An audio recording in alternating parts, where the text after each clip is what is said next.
Recording को आप शुरू में 2-4 मिनट लगती है ना अपने को, ये रिकॉर्डिंग भी आ रहा है तो इसको पुश कर दिया करो, ठीक है, कर दिया।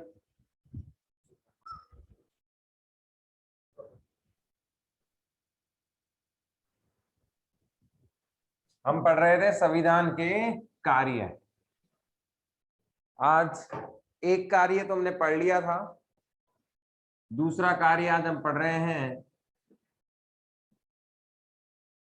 शक्ति विभाजन।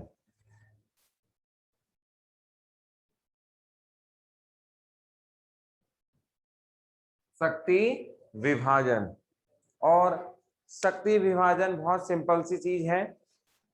हमें पहले ये देखना होगा कि शक्ति होती क्या है। जैसे लॉसवेल ने कहा, कैटलिन ने कहा, बहुत प्रकार की शक्ति हमने देखी है। शक्ति और भय में अंतर क्या होता है? शक्ति सकारात्मक भी हो सकती है, भय नकारात्मक होता ही होता है। शक्ति को सीधे सिंपल शब्दों में हम कह सकते हैं किसी के व्यवहार में परिवर्तन, किसी के व्यवहार में परिवर्तन करना क्या कहलाता है? शक्ति कहलाती है।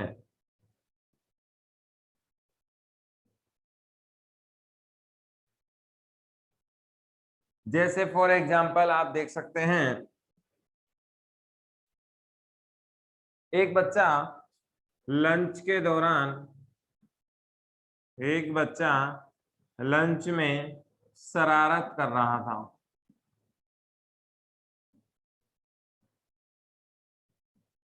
एक बच्चा क्या कर रहा था? लंच में शरारत कर रहा था।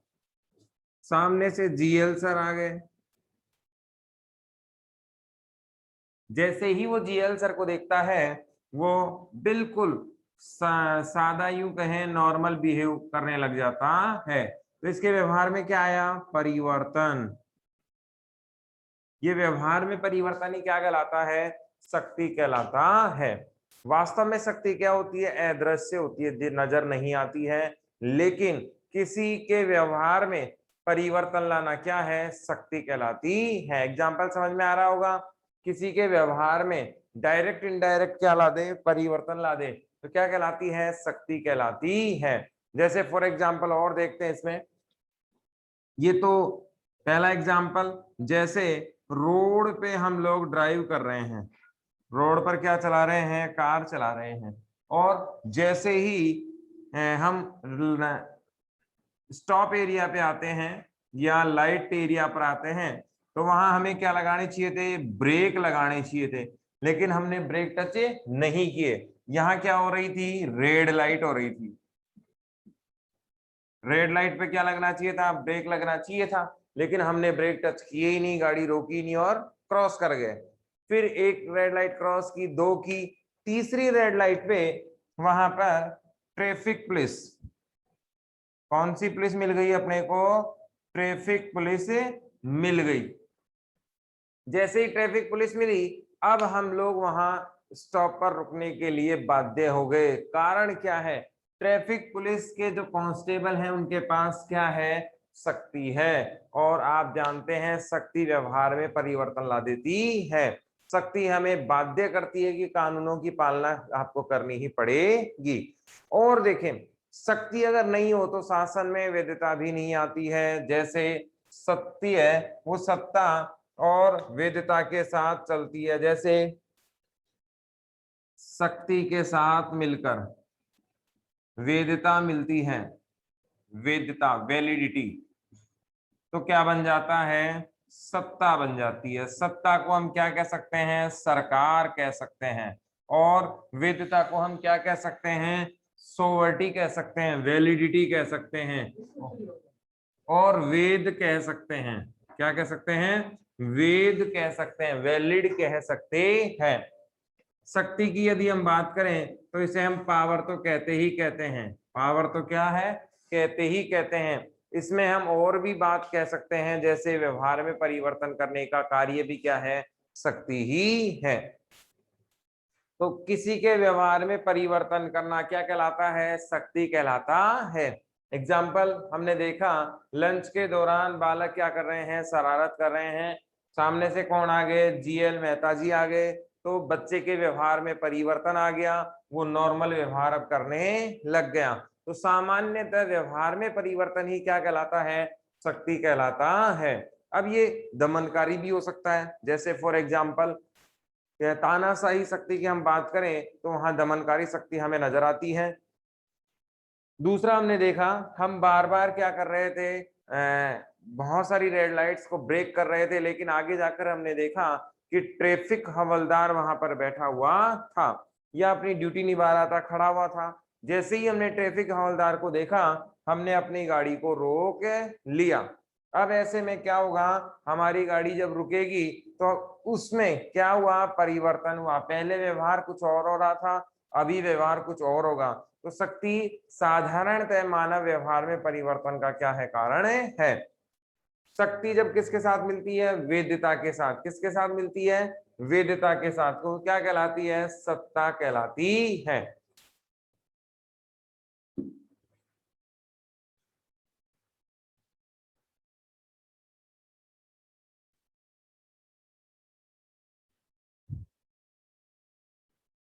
आपको ये ध्यान रखना है, सवाल आपसे पूछा जाएगा, संघवाद किसे कहा गया या किसे कहते हैं? आप चाहे तो मेरे साथ नोट डाउन कर लें ताकि ये चार्ट अपने को याद रहे। 12th में भी ये सवाल आएगा, संघवाद किसे कहते हैं। संघवाद को समझने के लिए दो शब्द और समझने हैं, एक तो फेडरेशन और दूसरा है यूनियन। प्रॉब्लम क्या है कि वो आपको यहां तो नहीं, लेकिन कंपटीशन एग्जाम में आपको यूनियन शब्द देखने को मिलता है। ऐसे कैसे? हिंदी में लिख देगा वो आपको, और अंग्रेजी में भी लिख के दे सकता है यूनियन। फेडरेशन लिख के दे सकता है आपको, फेडरेशन। तो आपको ये याद रखना है कि संघवाद को हम फेडरेशन भी कह सकते हैं और यूनियन भी कह सकते हैं। इसीलिए तीनों शब्द ही अपने को एग्जाम में मिलते हैं। जैसे राजस्थान बोर्ड की लोकल एग्जाम देख ले 11वीं क्लास की, 12वीं क्लास की बोर्ड की एग्जाम देख ले, उसमें संघवाद भी दे देता है, यूनियन फेडरेशन भी दे देता है। इसीलिए डायरेक्ट केवल यदि आपसे पूछ ले यूनियन का अर्थ स्पष्ट कीजिए, तो हमें समझ में आना चाहिए कि ये किसकी बात कर रहा है? फेडरेशन और संघवाद की बात कर रहा है।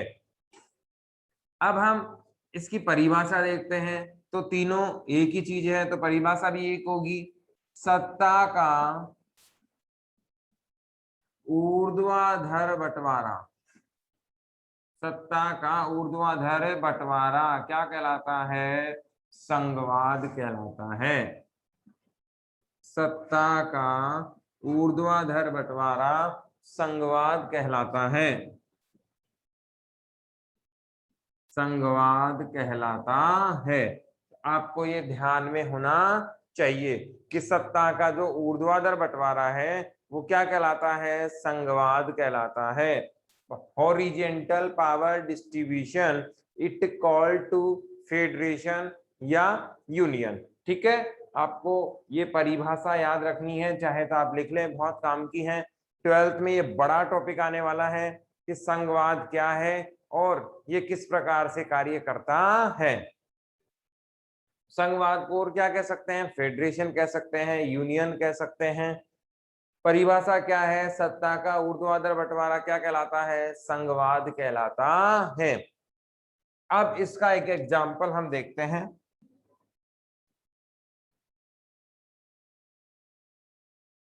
किसका? संघवाद का। इसमें हमने यहां क्या रखा? संविधान।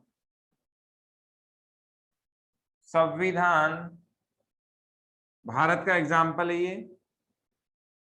केंद्र सरकार, राज्य सरकार और स्थानीय सरकार, तीन प्रकार की शक्तियों में विभाजन होता है। इस एग्जाम्पल को बहुत ध्यान से समझना आप। दूसरा एग्जाम्पल, ये तो फर्स्ट एग्जाम्पल, दूसरा एग्जाम्पल देखिए, एक पानी के नल की बात करें या यही ले लेते हैं, संविधान, संविधान से शक्तियां गई केंद्र सरकार, केंद्र सरकार से गई राज्य सरकार, और राज्य सरकार से स्थानीय सरकार या शासन, एक की बात। आप ध्यान से देखें, यदि मैं यहां से कट लगा दूं तो क्या शक्तियां आगे जा पाएंगी क्या? नेवर, कभी पॉसिबल ही नहीं है। अगर मैं यहां से ही सिस्टम ड्रॉप कर दूं तो आगे कुछ बढ़ेगा ही नहीं, अगर मैं यहां से बंद कर दूं तो यहां नहीं पहुंचेगा। इसका मतलब ये हुआ कि ये जो समांतर क्रम है इसमें कहीं ना कहीं शक्तियों का केंद्रीकरण होता है। ऊपर वाले सिस्टम में जो शक्तियां होती हैं वे नीचे वालों को आसानी से नहीं मिलती हैं। इसको हम ऐसे भी देख सकते हैं, यहां देख लीजिए, ये यहां पर संविधान, संविधान से शक्तियां मिली किसको? केंद्र सरकार को, केंद्र सरकार से किसको मिली? राज्य सरकार को, राज्य सरकार से मिली स्थानीय स्वशासन को, किसको मिली? स्थानीय स्वशासन को। अब यहां देखिए एग्जाम्पल, यहां पर कौन है? मोदी जी, यहां कौन है? गहलोत साहब, और यहाँ पर कौन है? पंचायती राज, जिसके त्रिस्तरीय हम पढ़ेंगे, जिला परिषद, पंचायत समिति और पंचायत। अब इसमें इस उदाहरण में देखिए आप,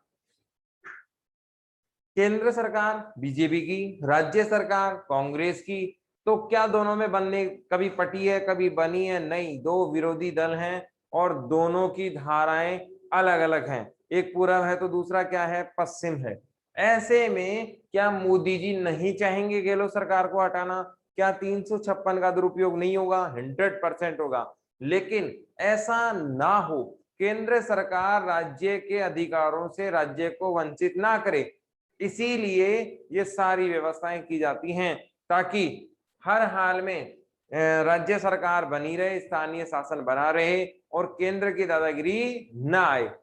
इसमें हम आगे देख सकते हैं, ये वाली स्थिति भारत में नहीं है, ये वाली स्थिति, और ये एक ही एग्जाम्पल है, मैंने 2 बार लिख दिया। अब भारत वाला देखते हैं।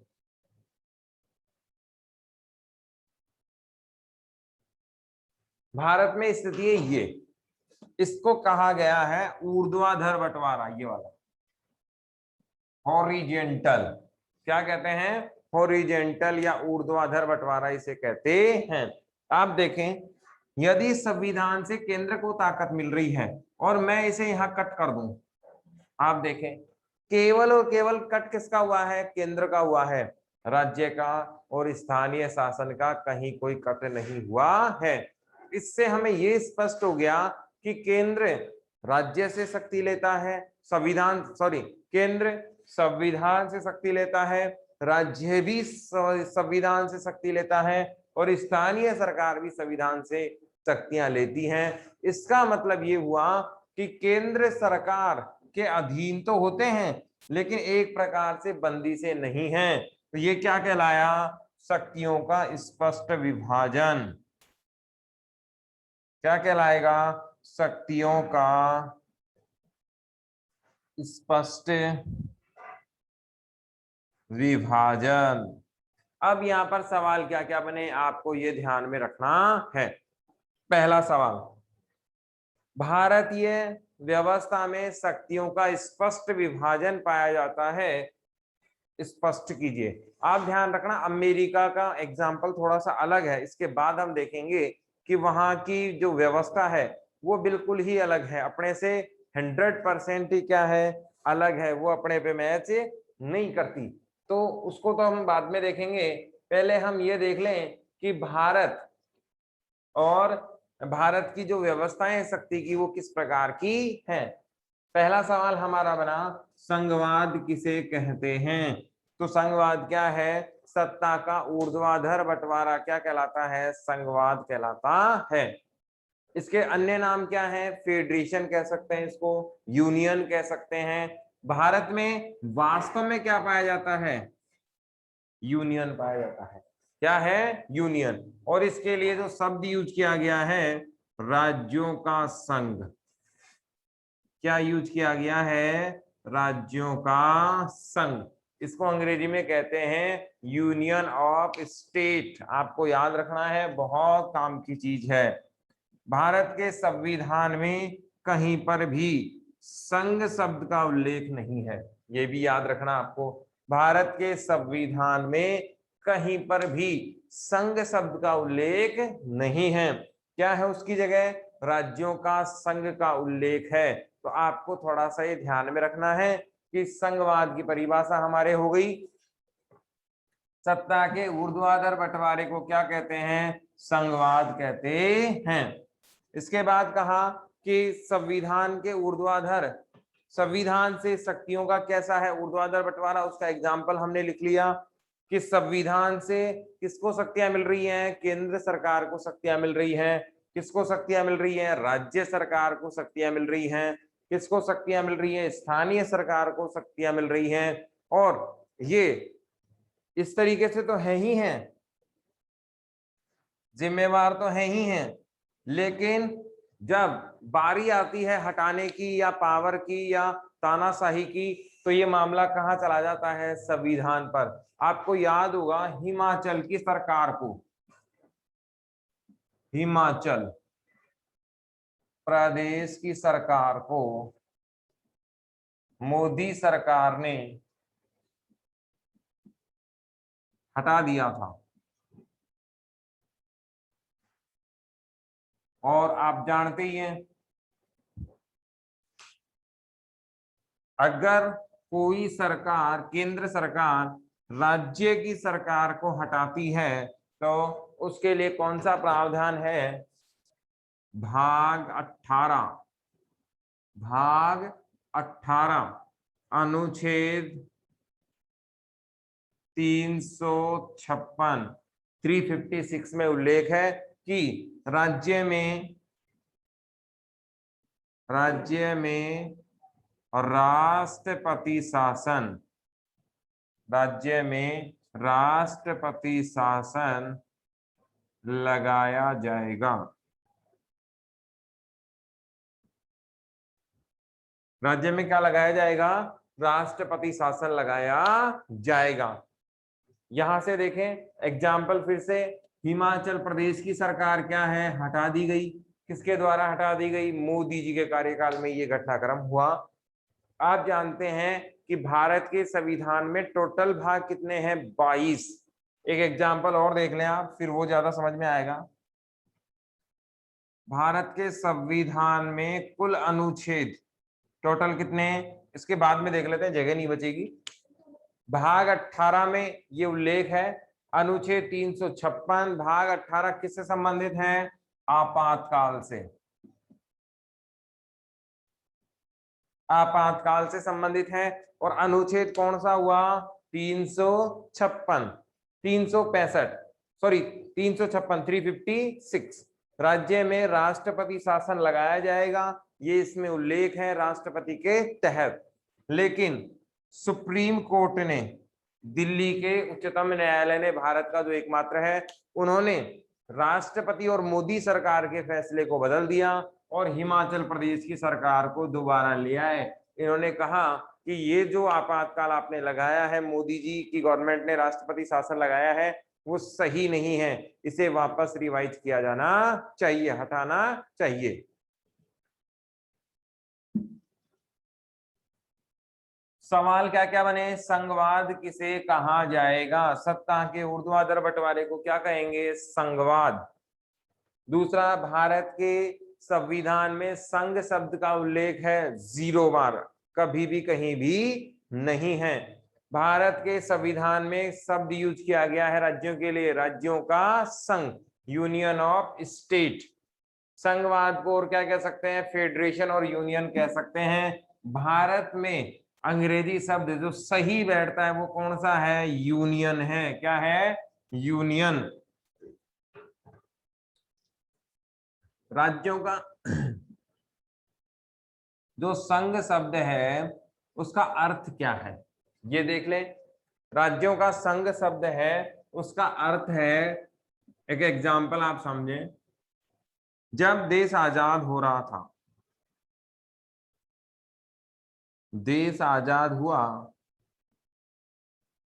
तो आप जानते हैं एकीकरण की व्यवस्था की गई, एकीकरण किया गया।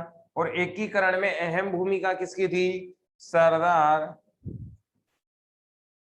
वल्लभ भाई पटेल की, वल्लभ भाई पटेल की। बात समझ में आ रही है? देश आजाद हुआ, देश आजाद के बाद क्या हुआ? आजादी के साथ ही एकीकरण की व्यवस्था हमने की। एकीकरण की व्यवस्था में अहम योगदान किसका था? सरदार वल्लभ भाई पटेल साहब का था। और सरदार वल्लभ भाई पटेल साहब को क्या कहा जाता है? लौह पुरुष कहा जाता है। क्या कहा जाता है? लौह पुरुष कहा जाता है। क्यों कहा जाता है? क्योंकि उन्होंने काम ही ऐसा ही किया था। सरदार वल्लभ भाई पटेल ने ऐसा ही काम किया था। देश को एक, जो लोहे के समान ही काम था, बड़ा कठोर काम था, देश को एक बनाने के लिए वो काम इन्होंने किया था। अब राज्यों का संघ का उदाहरण देखते हैं। भारत में जब राज्यों का एकीकरण किया गया, भारत में जब राज्यों का एकीकरण किया गया, तो इसमें एक था विलय पत्र, जिसको अंग्रेजी में कहा गया इंस्ट्रूमेंट ऑफ एक्सटेंशन।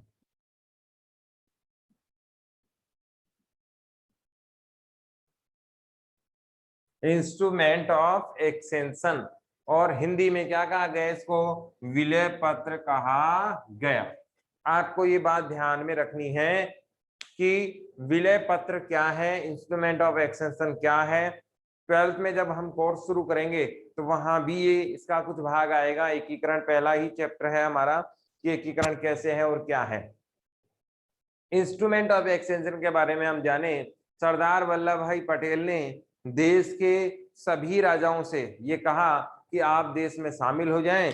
लगभग 565 रियासतें हमारे देश में थी। इनमें से बहुत सारी रियासतें तो देश में शामिल हो गई, कुछ रियासतें शामिल नहीं हुई। जो रियासतें देश में शामिल हुई, उन्होंने इंस्ट्रूमेंट ऑफ एक्सटेंशन पर क्या कर लिए थे? हस्ताक्षर किए थे। और हस्ताक्षर करने के बाद ही भारत विलय संभव हो पाया।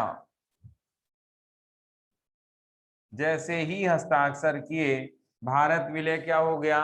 संभव हो गया या मान लिया गया। जब तक अगर वो हस्ताक्षर नहीं करते, तब तक तो ये संभव था ही नहीं कि भारत विलय से मान लिया जाए।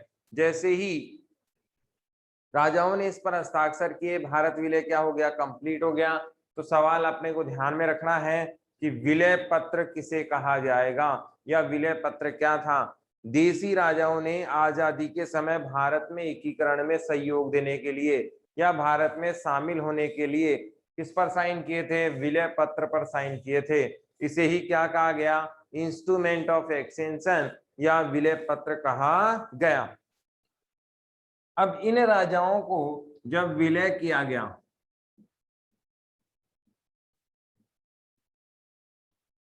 ये क्या है? देश। और ये क्या है? राजाओं के रजवाड़े। एक चीज आप और भी ध्यान रखना, मान लिया ये भारत है, इस भारत में यहां से आए अंग्रेज, ये क्षेत्र अंग्रेजों ने जीत लिया, तो ये क्षेत्र क्या कहलाया? ब्रिटिश प्रांत। ब्रिटिश प्रांत।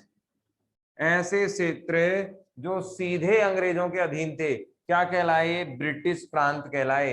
ये पूरा भारत, ये कौन है? देश। इसमें इतना हिस्सा किसने जीत लिया? अंग्रेजों ने जीत लिया। जैसे ही इतना हिस्सा अंग्रेजों ने जीता है, तो ये हिस्सा क्या कहला रहा है? ब्रिटिश प्रांत कहला रहा है। अंग्रेजी प्रांत वाला हिस्सा कहला रहा है। अब ये बचा इसके भी दो हिस्से। पहला हिस्सा तो कौन सा? ब्रिटिश प्रांत वाला। दूसरा हिस्सा राजाओं के पास था। किसके पास था? राजाओं के पास। तो ये क्या कहलाया? रजवाड़े। क्या कहलाए? रजवाड़े। और तीसरा हिस्सा किसी के पास नहीं था, तो ये क्या कहलाया? स्वतंत्र प्रांत।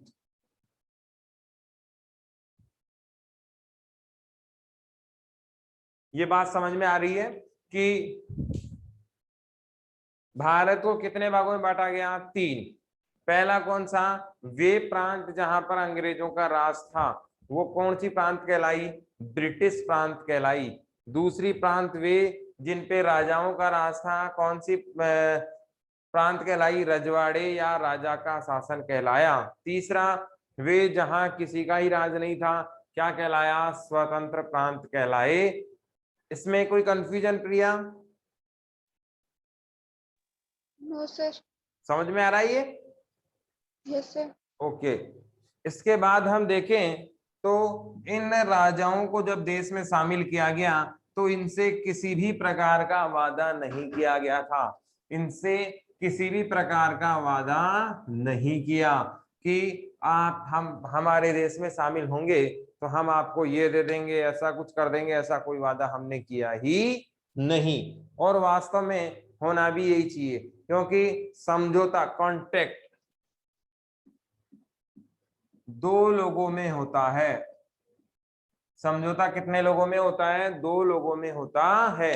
जैसे फॉर एग्जांपल, हम कोई चीज लेने जा रहे हैं, वस्तु लेने जा रहे हैं, दुकान पे हमने पैसा दिया, अगले बंदे ने हमें वो चीज दे दी।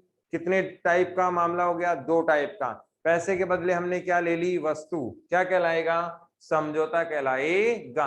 लेकिन भारत विलय में देश के राज्यों और देश के मध्य वादा नहीं है, कॉन्ट्रैक्ट नहीं है, और देश के राज्य कहीं भी जा नहीं सकते, छोड़कर अलग नहीं हो सकते, स्वतंत्र रियासत नहीं बना सकते। इसे ही विलय पत्र में स्पष्ट लिख दिया गया था। तो भारत का शक्ति विभाजन क्या है? विशिष्ट है कि राज्य चाहकर भी देश से अलग नहीं हो सकता है। इसीलिए इसे क्या कहा गया है? यूनियन ऑफ स्टेट कहा गया है, कि सभी राज्य मिलकर क्या बनाएंगे? देश बनाएंगे, और कोई भी इससे बाहर नहीं जा सकता है। क्लियर है ये? राज्यों का संघ किसे कहा गया? भारत को। विलय पत्र पर हस्ताक्षर किसने किए? राजाओं ने। किसमें शामिल होने पर? देश में। प्रिया ठीक है बेटा ये? Yes sir. इसके बाद हम देखते हैं सूचियां।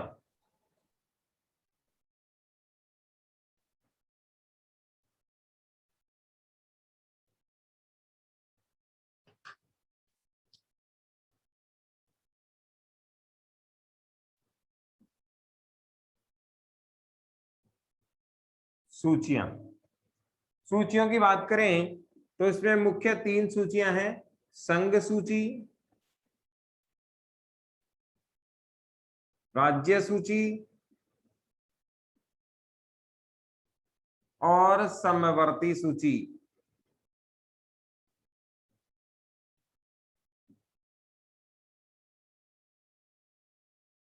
इसमें चौथी और है अवशिष्ट सूची।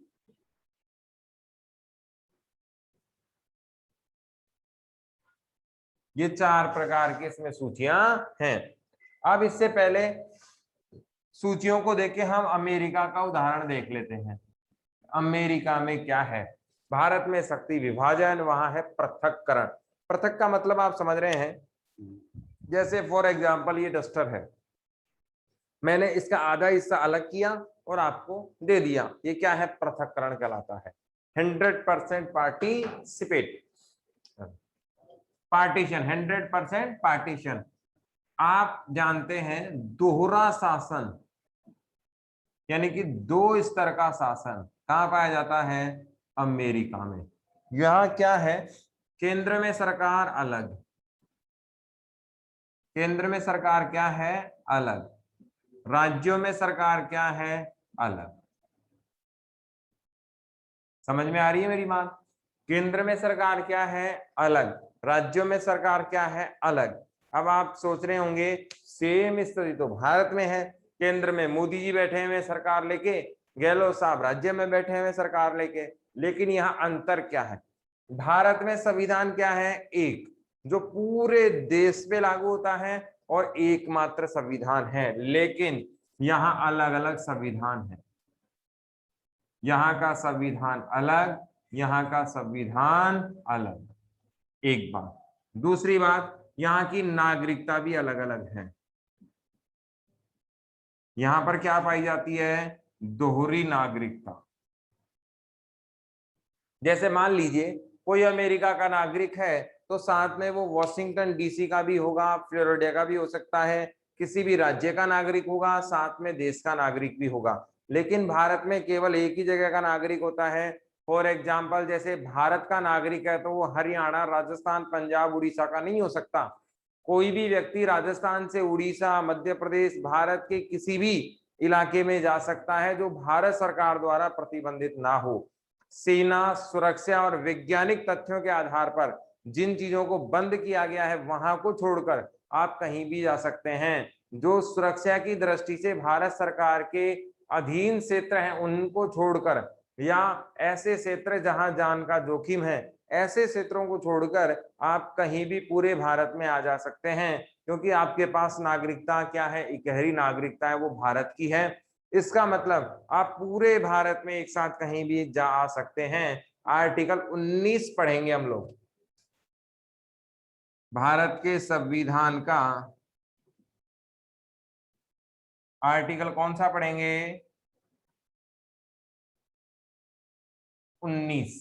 उसमें ये सारे अधिकार हैं, वृत्ति का अधिकार, स्वतंत्रता का अधिकार, मूल ये स्वतंत्रता का है, शिक्षा का अधिकार, नागरिकता का अधिकार, व्यापार का अधिकार, रोजगार का अधिकार, ये सारे अधिकार इसमें हैं। तो आपको ये बात समझ में आ गई होगी कि अमेरिका में शासन के स्तर कितने हैं? 2 हैं, क्योंकि वहां संविधान भी कितने हैं? 2 अलग अलग ही हैं। दूसरा, वहां पर नागरिकता भी कैसी है? दोहरी है, यानी कि अमेरिका के साथ साथ कहाँ की नागरिकता भी मिलती है? राज्यों की नागरिकता भी उनको मिलती है।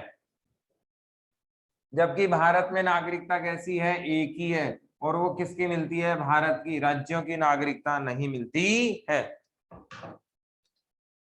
संघ सूची पर कानून कौन बनाता है? केंद्र। भारत में संघ सूची पर कानून कौन बनाता है? केंद्र।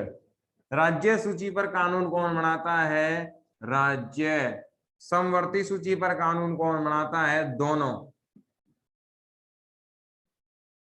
केंद्र प्लस राज्य, दोनों बनाते हैं। चाहे तो केंद्र हो चाहे राज्य हो, दोनों ही क्या बनाते हैं? समवर्ती सूची पर कानून बनाते हैं। अवशिष्ट सूची, इस पर कानून कौन बनाता है? केवल केंद्र। केवल केंद्र, इस पर भी और इस पर भी। अब इसमें आगे और देखते हैं। संघ सूची पर केंद्र कानून बनाएगा, इसमें तो कहीं कोई दिक्कत है ही नहीं। कल हमने कानून बनाना सीखा था। कानून बनाने के कितने चरण थे? 3 चरण थे। और उसमें कानून की जो समिति थी उसका क्या नाम था? कानून से संबंधित जो सेकंड चरण में समिति थी उसका क्या नाम था? प्रवर समिति। प्रवर समिति थी, जो कानून की जानकार थी और कानून के बारे में ज्ञान दे रही थी। केंद्र सरकार किस पर कानून बना लेती है? संघ सूची के विषयों पर कानून बनाती है। राज्य सरकार कौन से विषय पर कानून बनाती है? राज्य सूची के विषय पर और समवर्ती सूची पर, दोनों बनाते हैं। इसमें एक विशिष्ट चीज भी है, क्या? अगर विवाद हो जाए, क्या हो जाए? विवाद किस किस के मध्य है? केंद्र और राज्य के मध्य। तो ऐसी स्थिति में कानून कौन बनाएगा? केंद्र ही बनाएगा। विवाद की स्थिति में कानून कौन बनाएगा? केवल और केवल केंद्र ही बनाता है। आपको ये ध्यान में रखना है। तीसरा देखें, समवर्ती सूची हो ही गया, राज्य सूची पे राज्य बनाएगा, समवर्ती सूची पर दोनों बनाएंगे। विवाद होने पर कौन बनाएगा? केंद्र बनाएगा। और अवशिष्ट सूची की यदि हम बात करें तो इस पर कौन बनाता है? केंद्र बनाता है। अब सवाल आएगा कि अवशिष्ट सूची क्या है जो इन तीनों में नहीं है? जो इन तीनों में नहीं है वो किस में है? अवशिष्ट सूची में पाया जाता है। अब आप यहाँ ये भी सोच सकते हैं कि जब राज्य ना हो तब कानून कौन बनाएगा, तो ऐसी स्थिति में कौन बनाता है, राज्यपाल। कौन बनाता है, राज्यपाल। और राज्यपाल भी किसके लिए रख सकता है, आर्टिकल 200 में किसके लिए रख सकता है, रिजर्व राष्ट्रपति के लिए रख सकता है किसी भी मामले को। याद रहे तो ठीक, नहीं नॉलेज के लिए आपके सिलेबस में तो ये चीजें है नहीं, इतना ही अपने तो बस। अब देखते हैं भारत के संविधान का इंट्रोडक्शन।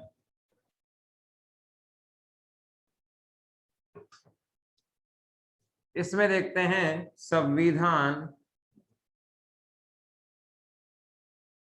की रूपरेखा। इसमें बहुत कुछ आता है, लेकिन आपको इतनी बातें तो कंपल्सरी याद रखनी ही रखनी है। भारत के संविधान में आपसे सवाल पूछा जाएगा, भारत के संविधान के मूल जो संविधान था उसमें कितने अनुच्छेद थे, 395 अनुच्छेद हैं। अभी संविधान संशोधन कितने हो गए, 104 हो चुके हैं। इसमें भाग कितने हैं, तो 22 भाग हैं। सूचियां कितनी थी, अनुसूचियां, अनुसूची कितनी थी, 8। ये किसकी बात कर रहे हैं, मूल संविधान की। और इसमें भाषाएं कितनी थी, 14, अभी कितनी है, 22। इसमें कितनी जुड़ गई, 4, तो ये कितने हो गए, 12 मूल संविधान के बाद वर्तमान में। और इसमें परिशिष्ट कितने हैं, 5। ये हमारे संविधान की क्या है, मूल रूपरेखा है। इसमें ये अनुसूचियों में 4 अनुसूचियां कौन सी हैं, नवी अनुसूची जुड़ी 1951 भूमि सुधार से संबंधित,